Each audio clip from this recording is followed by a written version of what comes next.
After 13 years of exposing lies in the media, I discovered the biggest lie of all. They want you to think racism is random, accidental, just bad people doing bad things.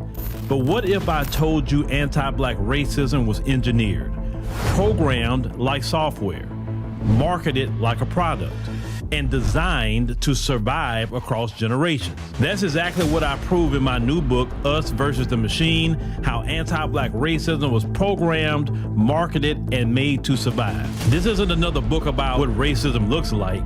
This is the blueprint of how it was built, who profits from it, and most importantly, how to dismantle it. I spent years connecting dots that they never wanted connected, following money trails that they thought were buried, exposing the machine that runs on our oppression. Knowledge is power, but strategic knowledge is liberation. Get Us versus the Machine on Amazon today, because once you understand the system, you can beat the system. So your boy Trump had put tariffs on China. And because he put tariffs on China, China's way to retaliate and say, you know what, and $12 billion I was spending a year in America buying all them soybeans from y'all, yeah, I'm good. I'm going to go somewhere else. So they end up going to Brazil and getting soybeans over there from them, right? So in America, they're not getting a dime from China in the area of soybeans. So your boy Trump also found out that they're also getting soybeans from Argentina. Now he's trying to press Argentina to stop selling soybeans to China because they going around America and not getting them from America. Why should they? I mean, you put them in the tariff war. I mean, they got to respond somehow, right? Well, you got this white farmer. This white farmer is not blaming who you think he should blame, but check this out. Thanks a lot, China. How do us farmers recover from China fucking us over? I'm out here cutting soybeans today, and I don't even know what the point is. These are some of the best soybeans I've ever seen in my life. And it's like, hey, I got a great soybean harvest this year. Look, there's nothing we can do with those golden yellow soybeans. Guys, gold yellow soybeans are what China buys the most. And China is the only country that buys golden yellow soybeans. But guess what? China said, nope, we're not buying your golden yellow soybeans this year. You need to figure your shit out, China, ASAP. Boy, this is a very, very delusional man. This particular white farmer, very delusional. Why are you blaming China?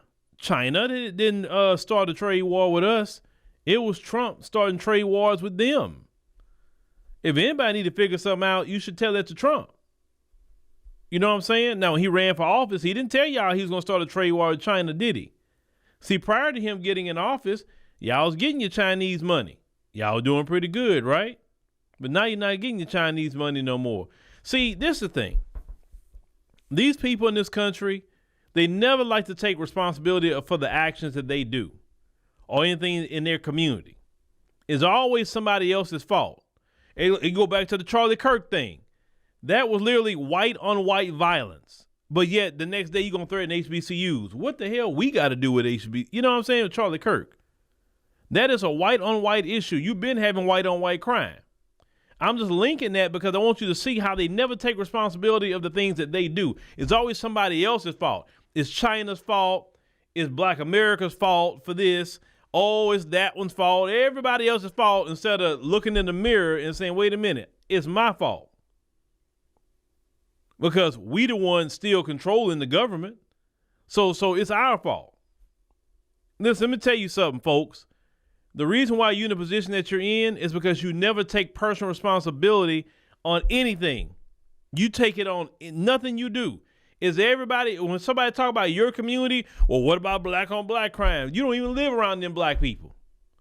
But you never want to focus on your community and what you got going on, and how a lot of times y'all have basically effed up the country. Y'all have. You got the country in amidst debt, because sure it wasn't us. Amidst debt. You literally got the country under siege. Just y'all did that. Don't matter what political party. Y'all did it. Because the majority of you vote for it. Right? So you lost $12 billion because of Trump.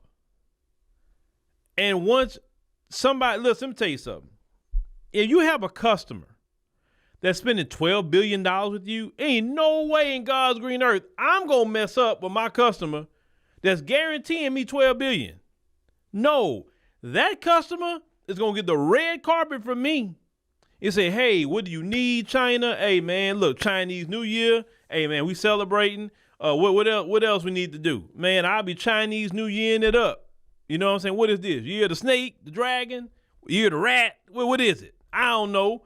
But hey, let's celebrate it. $12 billion a year, and you help me feed my family like that? Oh, you know what I'm saying? Now we talking about collectively spending $12 billion, not to one individual. But all of them was getting paid.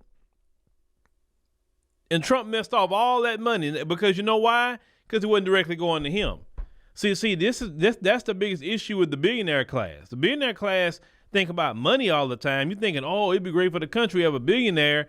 Yeah, no. Because let me tell you something. Billionaires, rich people like that, it's a reason why Jesus said it's easier for a camel to go through the eye of a needle than a rich man to enter the kingdom of heaven. Why? Why would Jesus say something like that? Think about even what he said. It's easier for a camel, big as it is, to go through an eye of a needle. Look how small it is. Than for a rich man to get into the kingdom of heaven. Literally, it's almost impossible. It's about impossible. Because in order to get to certain amounts of money, especially in this country, you're going to do some things you shouldn't be doing. And these people, once they feel like they got heaven on earth, some immense power, people just follow their feet. They can't worship a true and living God. But the deal is that it's still a cultural issue with the folks.